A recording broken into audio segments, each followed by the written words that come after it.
quelque chose peut vous surprendre. Ton mari peut te quitter, ta femme peut te laisser, tes enfants peuvent s'égarer, la société peut te régner, ta famille peut te rejeter, tes proches peuvent te délaisser. On peut t'enlever ton honneur, ta raison, ta dignité, bien-aimé. Même si tu ne vois aucun signe avantageux jusqu'à présent, dans l'incertitude, la confusion, la désolation, d'où tu ne sais où mettre la tête, quoi faire.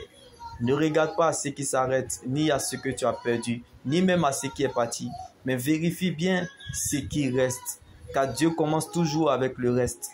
Ne cherche pas à savoir comment Dieu va faire, mais cherche plutôt à savoir que Dieu va le faire, car il n'y a aucun aveugle dans la Bible qui a reçu sa guérison parce qu'il a vu Jésus, mais parce qu'il a cru en la parole de Christ.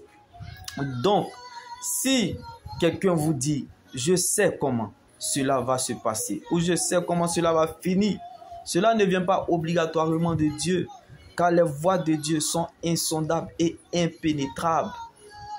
Croire te permettra de compter sur Dieu et de dépendre de sa parole. Mais voir, ce n'est pas de la croyance, c'est de la voyance, c'est du fétichisme. Quand on compte sur Dieu et dépend de sa parole, on ne s'attend pas à la facilité. Mais on se sent à l'aise dans l'épreuve. Car l'épreuve nourrit la foi et la foi nourrit Dieu. Si on t'explique l'évangile de Jésus et tu as compris, c'est qu'on t'a mal expliqué. Car les voies de Dieu sont insondables et impénétrables. Comme Lazare, l'ami intime de Jésus, malgré sa vie de sanctification et d'obéissance à Dieu, bien-aimé dans le Seigneur, lorsqu'il est tombé malade, Jésus n'est pas venu. Lorsque vous êtes dans le plan de Dieu, alléluia, l'adversité, la contradiction, la persécution, l'inacceptable, l'inexplicable, l'incompréhension et le déshonneur public sont inévitables.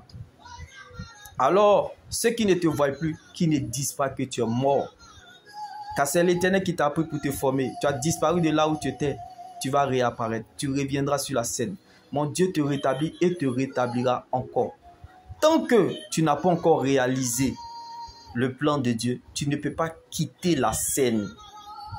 Donc, si vous avez l'impression que Dieu vous a lâché, c'est qu'il est sur le point de vous justifier, comme Lazare a demandé la guérison, mais Jésus avait prévu sa résurrection. Tant que tu n'es pas encore arrivé à l'accomplissement de ce que Dieu a dit, même si tu appelles la mort va venir, la mort va dire pas toi. On peut te ralentir, t'affaiblir, mais la promesse de Dieu qui est en toi se charge de te réveiller. Champion, championne, tu es né pour accomplir un mandat divin. On ne meurt pas sans ça, tu es né pour ça. Si ton rêve ne fait pas peur, ou tes exploits ne dérangent personne, au point de susciter des réunions ou des complots secrets à ton sujet, c'est que tu n'es pas né pour être assis sur des trônes. Alors, ne pleure pas le jour que tu apprendras cela. C'est le signe que tu es le prochain roi ou le prochain reine.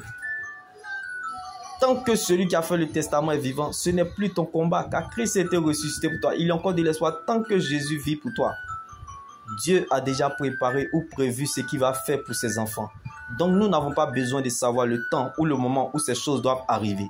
Quand ça sera le moment voulu, Dieu fera de sorte à ce que cela se réalise. Car Dieu veille sur sa parole. Donc la parole de Dieu est notre position.